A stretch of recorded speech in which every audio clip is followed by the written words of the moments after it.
In this time, this is once again see from page number 23.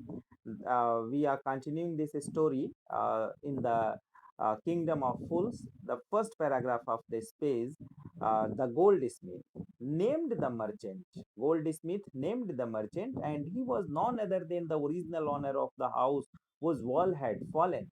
Now justice has come full circle, thought the king. Back to the merchant when he was rudely summoned back to the court, he arrived crying, "It wasn't me, but my father who ordered the jewelry.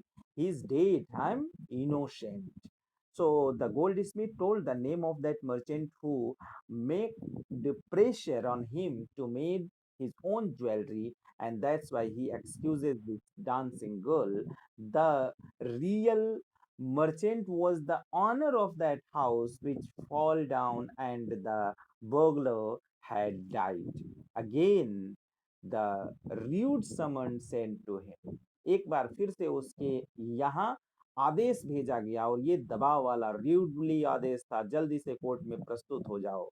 वो चिल्लाते हुए court में आया, "it wasn't me but my father who ordered the jewellery, he is dead, I am innocent." वो बोला, "नहीं साहब, नहीं राजा, ये मैं नहीं, मेरे पिताजी थे जिन्होंने ज्वेलरी का ऑर्डर दिया था, और अब तो वो मर चुके हैं।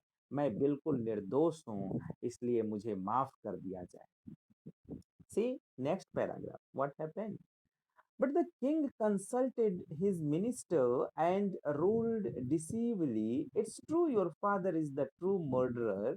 He is dead, but somebody must be punished in this place, in his place. You inherited everything from that criminal father of yours, his riches as well as his sins. I knew at once, even when I first set eyes on you, that you were at the root of this horrible crime. You must die." Now listen what the king said to that merchant. The king consulted his ministers and ruled decisively. राजा ने अपने जो मंत्री थे उनसे सलाह ली और कहा कि क्या होना चाहिए। ही इज डेड, मतलब वो तो मर चुका है। जिस जो रियल कल्प्रिट है, रियल दोषी, तो फिर डिसाइड कर दिया गया कि वो मर्चेंट का फादर है जिसने ज्वेलरी का ऑर्डर किया था। तो वो तो मर चुका है, he is dead, but somebody must be punished in his place. लेकिन उसकी जगह पे किसी ना किसी को तो दंड देना पड़ेगा। आखिर एक व्यक्ति की मृत्यु हुई है और उसकी मृत्यु के लिए किसी दूसरे को मृत्यु का दंड देना पड़ेगा। राजा ने कहा उस मर्चेंट से, "you have inherited everything from the criminal father of yours." तुम अपने क्रिमिनल फादर से सब कुछ विरासत में लिए हो। इनहेरिटेड का मतलब है विरासत में लिए हो। Your father is criminal about in this matter, and you inherited everything, his riches and as well as his sins. Riches का मतलब तुम उसकी संपदा को लिए, प्रॉपर्टी को लिए, तो क्यों नहीं तुम उसके पापों को लोगे। सिंस का मतलब होता है पाप। जब तुमने उसकी प्रॉपर्टी को लिया, you have inherited all his property, then why not you take the sins which he had done, or which he has done now. I knew at once, even when I first set eyes on you, that you were at the root of this horrible crime. You must die. राजा ने कहा कि मेरी नजर तुम्हारे ऊपर ही है। तुम्हारे father ने क्राइम किया, ठीक है, लेकिन तुम जब उसके वसीयत को लिए हो, उसके वरासत को लिए हो, तो तुम रियल क्रिमिनल के बेटे हो। प्रॉपर्टी को लिए हो तो पाप भी तुम्ही को भोगना पड़ेगा, इसलिए मैं तुम्हें मृत्यु का दंड दूंगा। And he ordered a new stake to be made ready for the execution. As the servants sharpened the stake and got it ready for the final impaling the criminal, it occurred to the minister that the rich merchant was somehow too thin to be properly executed on this stake. He appealed to the king's common sense, the king too worried about it. Now see in the next paragraph. कहते हैं, "जाको राखे साइयां मार सके न कोई।" अब order कर दिया राजा ने कि इस मर्चेंट को फांसी दे दी जाए। जैसे ही उसने ऑर्डर दिया, न्यू स्टेक, स्टेक का मतलब फांसी का फंदा होता है, उसको मारने के लिए, उसको मृत्यु दंड देने के लिए फंदा तैयार किया गया। As the servant sharpened the stake and got it ready for the final impaling of the criminal, जब उसके राजा के नौकर जो थे वो फंदा तैयार कर रहे थे, शार्पेन कर रहे थे, बांध रहे थे, और फाइनल इम्पेलिंग मतलब फाइनल जो एक्सक्यूजन है, उसको दोषी को सजा देने की तैयारी कर रहे थे, उसी समय ये पता चला क्या, the minister that rich merchant was somehow too thin to properly executed on the stake। उसी समय ये पता चला कि जो मर्चेंट है वो इतना पतला है कि ये रस्सी उसके गले को फांस नहीं सकती। इस रस्सी से, इस स्टेक से जो बनाया गया है, उससे उसको फांसी नहीं दी जा सकती। यू मस्ट डाई, उससे उसको जब फांसी नहीं दी जा सकती, he appealed to the king's common sense, the king who worried about it. अब मिनिस्टर्स जाकर के राजा से कहने लगे, राजा क्या किया जाए, सजा तो आज ही मुकर्रर हुई, आज ही उसको फांसी देनी है, लेकिन रस्सी इतनी मोटी है, मर्चेंट इतना पतला है कि उसको फांसी नहीं दी जा सकती। What shall we do? He said. When suddenly it struck him that all they needed to do was to find a man fat enough to feed the stake. The servants were immediately sent all over the town looking for a man who would feed the stake, and their eyes fell on the disciple who had fattened himself for months on bananas and rice and ghee। अब देखो क्या हुआ, फिर हमें क्या करना चाहिए, what shall we do. राजा ने अपने जो सर्वेंट्स थे, अपने जो मिनिस्टर्स थे, उनसे सलाह लिया, तो सबका सलाह यही आया कि आखिर किसी न किसी को तो मौत मिलनी ही चाहिए। क्राइम हुआ है तो किसी न किसी को मरना पड़ेगा। फिर क्यों ना हम किसी ऐसे मोटे आदमी को खोज करके उसको फांसी पे लटका दें, जिसके गर्दन में ये रस्सी फिट बैठ जाए। बहुत ही अच्छा सजेशन लगा राजा को। नौकरों को दौड़ा दिया, जल्दी से जाओ, शहर भर में घूमो, देखो, ढूंढो और पकड़ के ले आओ ऐसे मोटे आदमी को जिसके गर्दन में ये रस्सी फिट बैठ जाए। निकल पड़े उसके सर्वेंट्स खोज में। जल्दी से जल्दी हमें एक फैट पर्सन को ढूंढ के लाना है जिसके गले में ये स्टेक फिट बैठ जाए। अब चलते चलते उनकी आंखें, सर्वेंट्स की आंखें आकर के टिक गई उसी डिसाइपल पे, समझ रहे हो ना, जिसको छोड़ करके गुरुजी गए थे और कहे थे कि एक दिन तुम भी फंसोगे, कल तुम्हारे साथ ये लोग क्या करेंगे किसी को नहीं पता, इसलिए ये शहर हम लोगों के रहने के योग्य नहीं है। गुरुजी तो चले गए, लेकिन वो शिष्य वहीं रह गया जो बनाना, घी, चावल और गेहूं खा खा करके अपने आप को खूब मोटा बना लिया था। देखो लास्ट लास्ट लाइन में लिखा हुआ है, and their eyes fell on the disciple who had fattened himself for months on bananas and rice and wheat and ghee। ये खा खा करके अपने आप को वो मोटा बना लिया था, उसके ऊपर आकर के सबकी नजर अटक गई, उसको पकड़ा गया। Next page, page number 24, see first paragraph. What have I done wrong? I am innocent. I am a सन्यासी। He cried। जोर से बोला, मैं सन्यासी हूँ, मैं निर्दोष हूँ, मैंने क्या गलत किया, मुझे क्यों पकड़ के ले जा रहे हैं आप लोग। That may be true, but it is the royal decree that we should find a man fat enough to fit the stake, they said, and carried him to the place of execution। He remembered his wise guru's words, this is the city of fools. You don't know what they will do next. While he was waiting for death, he prayed to his guru in his heart, asking him to hear his cry wherever he was. The guru saw everything in a vision. He had magic powers. He could see far, and he could see the future as he could see in the present and the past. He arrived at once to save his disciple who had got himself into such a scrape through love of food। Servants ने क्या कहा सन्यासी से, servants ने सन्यासी से, जो मोटा हो गया था खा खा करके, उस शिष्य से कहा, बिल्कुल सही है, आप निर्दोष हो, आप इनोसेंट हो, आप सन्यासी हो। लेकिन राजा ने एक डिक्री पास की है, एक आदेश जारी किया है, और वो आदेश ये है कि ऐसे मोटे व्यक्ति को खोज के ले आओ जिसका गला इस फांसी के फंदे में फीट बैठ जाए।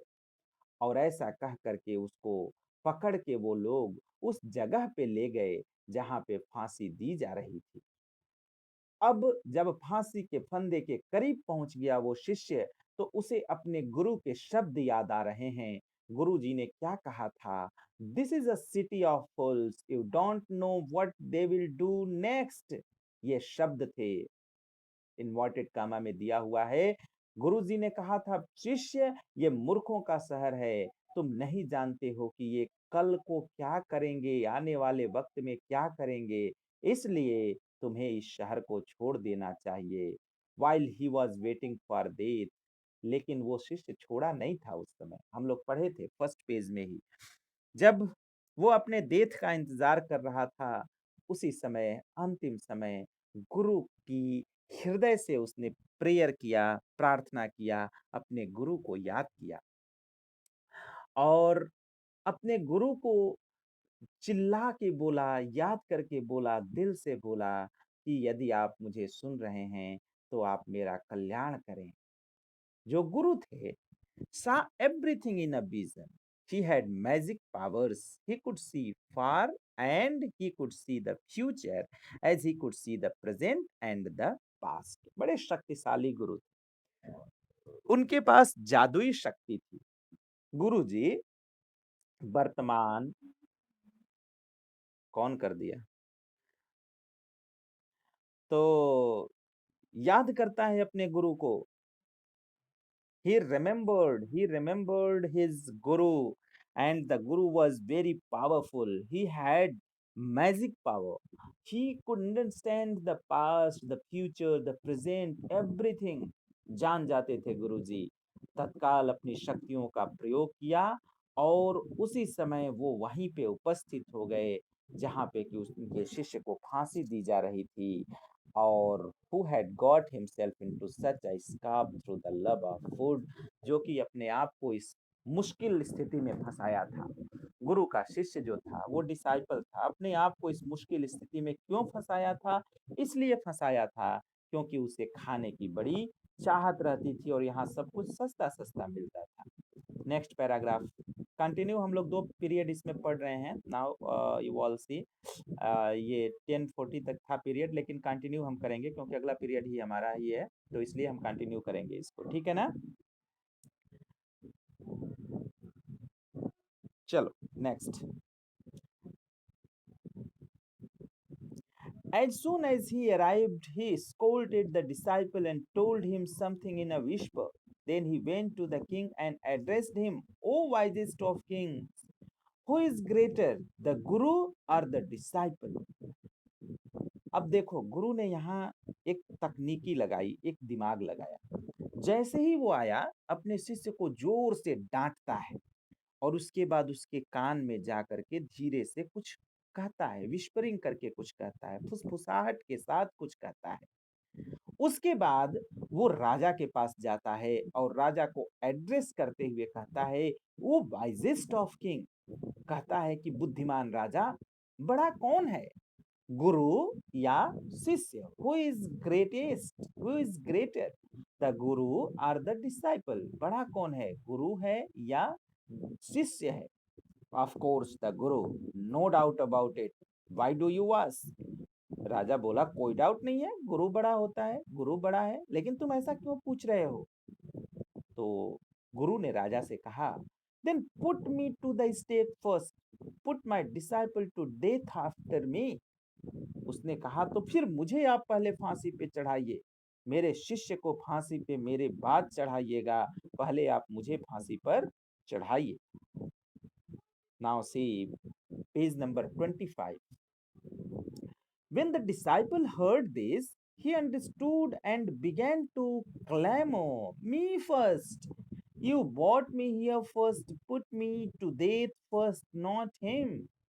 जब डिसाइपल ने सुना कि राजा से मेरे गुरुजी क्या बोल रहे हैं, तो वो सब मामला समझ गया जो गुरुजी समझाए थे कान में। अब वो चिल्लाना शुरू कर दिया, नहीं, मुझे पहले फांसी दी जाएगी। आप लोगों ने मुझे पकड़ के यहाँ लाया, इसलिए पहले फांसी मुझे दी जाएगी। The guru and the disciple now got into the fight about who should go first. The king was puzzled by this behavior. He asked the guru, why do you want to die? We chose him because we needed a fat man for the stake.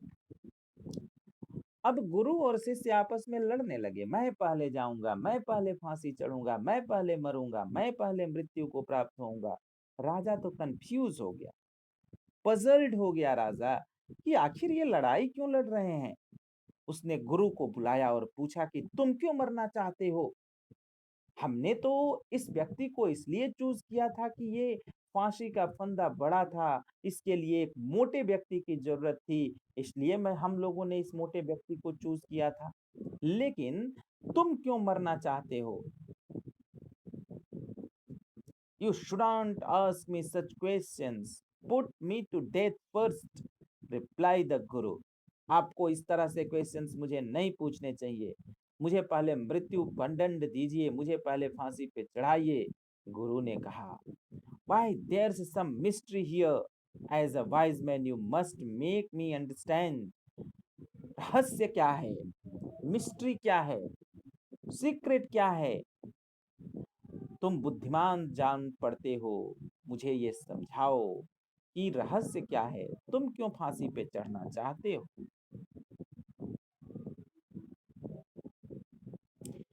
Will you promise me to put me to death if I tell you? Asked the Guru. The king gave him his Solomon bird. The Guru took him aside out of the servant's cart and whispered to him, do you know why we want to die right now? The two of us, we've been all over the world, but we never found a city like this or a king like you. That stake is the stake of the God of justice. It's new. It has never had a criminal on it. Whosoever die on it first will be reborn as the king of this country, and whosoever go next will be the future minister of this country. We are sick of our eccentric life. It would be nice to enjoy ourselves as king and minister for a while. Now keep your word, my lord, and put us to death. Me first. Remember. अब गुरु ने राजा से कहा कि will you promise me to put me to death if I tell you? क्या आप मुझे याद वादा करते हो कि आप मुझे फांसी पे लटका दोगे यदि मैं आपको सही बात बता दूंगा कि मैं क्यों मरना चाहता हूँ? राजा ने अपना जो है वचन उसको दिया कि ठीक है, मैं तुमको फांसी पे चढ़ा दूंगा। गुरु अब राजा को सर्वेंट क्वार्टर्स की तरफ साइड में एक तरफ ले गया अकेले, और धीरे धीरे उसके कान में विस्परिंग करते हुए बोलने लगा। राजा ने कहा, गुरु ने कहा राजा से, do you know why we want to die right now, the two of us? हम दोनों अभी अभी क्यों मरना चाहते हैं, क्या आप जानते हैं? We've been all over the world, but we've never found a city like this or a king like you. हम लोग पूरी दुनिया में घूमे, लेकिन पूरी दुनिया में आपके जैसा राजा और इस शहर के जैसा शहर, इस नगर के जैसा नगर हम लोगों को नहीं मिला। The stick is the stick of the God of justice. ये जो फांसी का फंदा है, ये नॉर्मल फंदा नहीं है, ये भगवान के न्याय का फंदा है। यह बिल्कुल नया है। It has never had a criminal on it, और कोई भी क्रिमिनल इस पे अभी तक फांसी पे नहीं चढ़ा है। जो भी पहले पहल इस पे फांसी पे चढ़ेगा, वो अगले जन्म में इस देश का राजा होगा, और जो उसके बाद फांसी पे चढ़ेगा, वो फ्यूचर में इस देश का, इस कंट्री का मिनिस्टर होगा। We are sick of our eccentric life. Eccentric का मतलब होता है, एसेंट्रिक का मतलब है साधुओं की तरह जीवन जीने से हम लोग बिल्कुल थक चुके हैं, बीमार हो चुके हैं, घूम घूम के, मांग मांग के खाना, इस जीवन से हम लोग परेशान हो चुके हैं। It would nice to enjoy our self as king and minister for a while, इसलिए हम लोग सोच रहे हैं कि हम लोग राजा और मंत्री बन करके कुछ एंजॉय करें अगले जन्म में, आनंद करें अगले जन्म में। Now keep your word my lord and put us to death, me first remember. राजा ने कहा, अब अपने वादा को निभाइए और पहले मुझे फांसी दीजिए, फिर मेरे शिष्य को फांसी दीजिए। See, next paragraph. What happened here? The king was now thrown into deep thought. He didn't want to lose the kingdom to someone else in the next round of life. He needed time, so he ordered the execution postponed to the next day and talked in secret with his minister. It is not right for us to give over the kingdom to others in the next life. Let us go on the stake ourselves and will be reborn as king and minister again. Holy men do not tell lies, he said, and the minister agreed. राजा अब सोच में पड़ गया, गंभीर सोच, गहरी सोच, क्या करना चाहिए।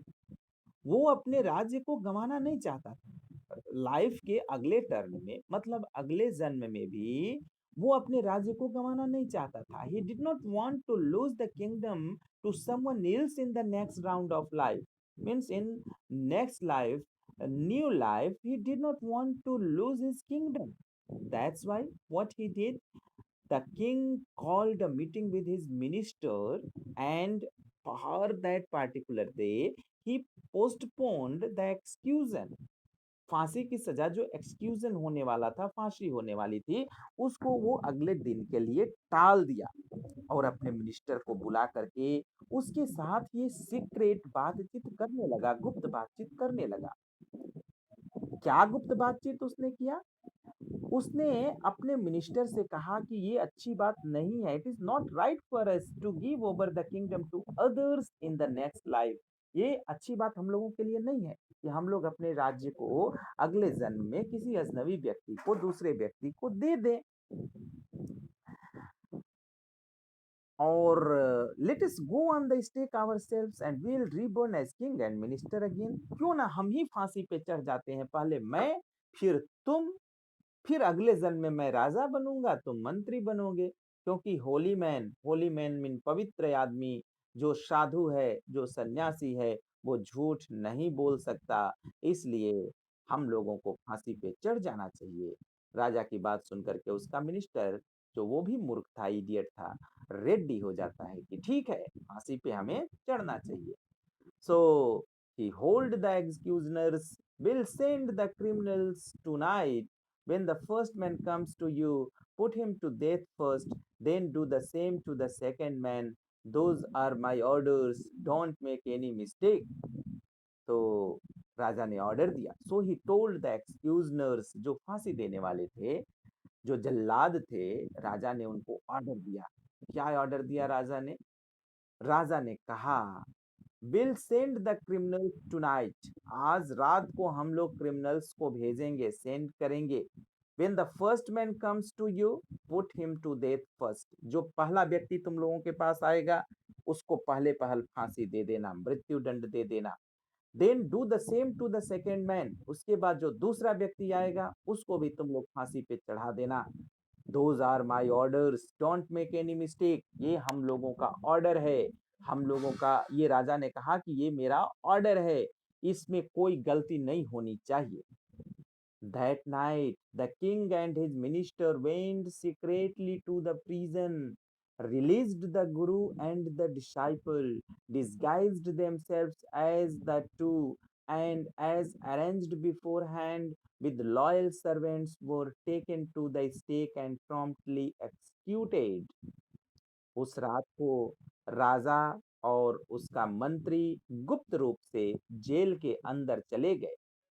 उन्होंने गुरु और शिष्य दोनों जो जेल के अंदर बंद थे उनको रिलीज कर दिया, उनको छोड़ दिया, कहा तुम लोग भाग जाओ यहाँ से। और disguised themself as the two, और अपने आप को दोनों छुपा लिए कि वो दोनों राजा और मंत्री हैं। and as arranged beforehand with loyal servants were taken to the stake and promptly executed। और जैसे कि पहले ही उन्होंने राजा ने ऑर्डर दे दिया था कि उसे फांसी पे चढ़ा दिया जाए, उनके रॉयल सर्वेंट्स ने वैसा ही किया और सही ढंग से उन दोनों को फांसी पे चढ़ा दिया। उनको पता भी नहीं चला कि ये हमारे राजा हैं और ये हमारे मंत्री हैं। Now come to page number 26. This is the last page of this story. First paragraph of this page I am reading for you. Listen. When the bodies were taken down to be thrown to crows and vultures, the people panicked. They saw before them the dead bodies of the king and the minister. The city was in confusion. सुबह हुई, जब dead body को उतारा गया, कौवों को, vultures को, गिद्ध को खाने के लिए, बाहर रखने के लिए, फेंकने के लिए जब डेड बॉडी को स्टेक से, फंदे से उतारा गया, तो लोग पैनिक्ड हो गए, दुखी हो गए, बिल्कुल टेरिफाइड हो गए। क्यों? वजह ही ऐसी थी। वो अपने आप अपने सामने जो डेड बॉडीज देख रहे हैं, वो डेड बॉडीज गुरु शिष्य की नहीं, बल्कि उस साम्राज्य के राजा और उनके मंत्री की है। पूरा शहर कंफ्यूजन में था। आखिर ऐसा चमत्कार कैसे हो गया? राजा और शिष्य को फांसी कैसे मिल गई? वो गुरु शिष्य, राजा और मंत्री को फांसी कैसे मिल गई? वो गुरु शिष्य कहाँ चले गए? All night they mourned and discussed the future of the kingdom. Some people suddenly thought of the Guru and the disciple and caught up with them as they were preparing to leave town unnoticed. We people need a king and a minister, said someone. Others agreed. They begged the Guru and the disciple to be their king and their minister. It didn't take many arguments to persuade the disciple, but it took longer to persuade the Guru. They finally agreed to rule the kingdom of the foolish king and the silly minister on the condition that they could change all the old laws. पूरी रात, मौन का मतलब होता है बिलाप करना। जो नगरवासी थे, जो सर्वेंट्स थे, जो royal members of the family थे, वो सारे लोग बिलाप कर रहे थे, रो रहे थे। राज्य का राजा और मंत्री दोनों मर गए। कुछ लोग सोचने लगे गुरु के बारे में और उनके शिष्य के बारे में, जो कि सारी योजना कल बनाए थे। दौड़ करके कुछ लोग जल्दी से उनको पकड़ लिए, जो तैयारी में थे नगर छोड़ने का। जो नगर छोड़ रहे थे, तुरंत ही छोड़ देना चाहिए इस नगर को, लेकिन कुछ लोग उनको जाकर के पकड़ लिए। लेकिन पकड़े उनको दंड देने के लिए नहीं। क्यों पकड़े? रिक्वेस्ट करने के लिए। बोलते हैं, we people need a king and a minister. हम लोगों का राजा और मंत्री दोनों मर गया। हम लोगों को एक राजा और एक मंत्री की जरूरत है।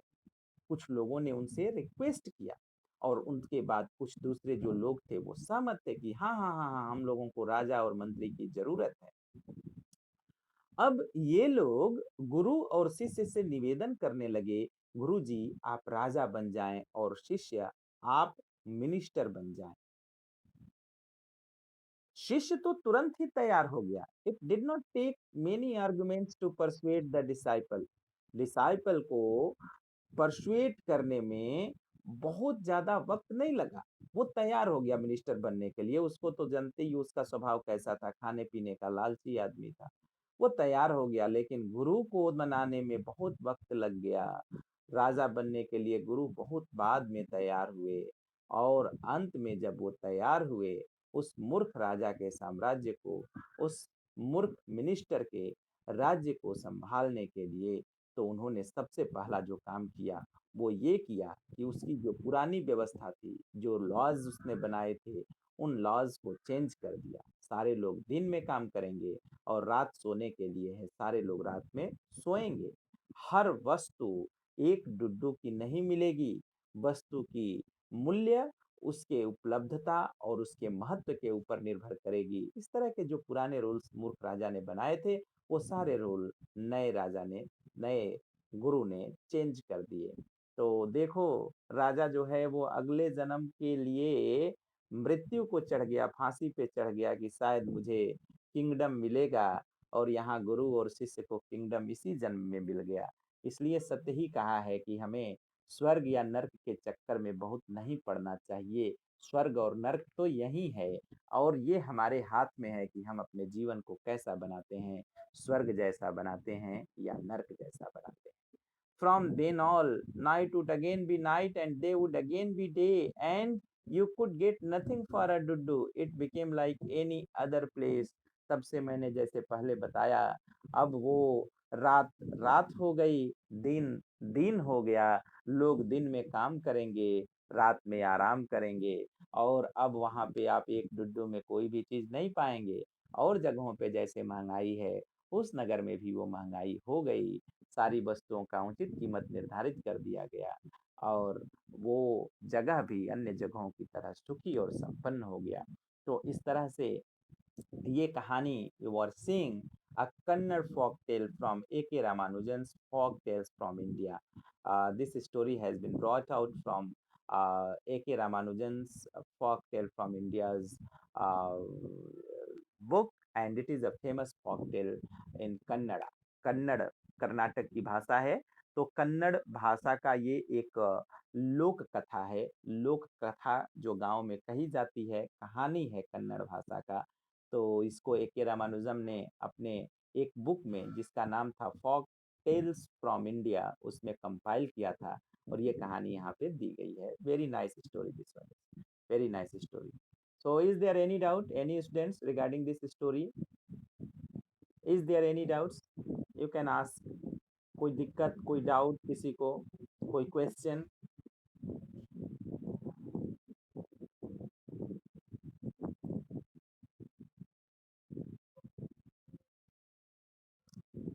आप पूछ सकते हैं। This session is open for everyone for asking questions regarding this story. If you have any doubt, you can ask.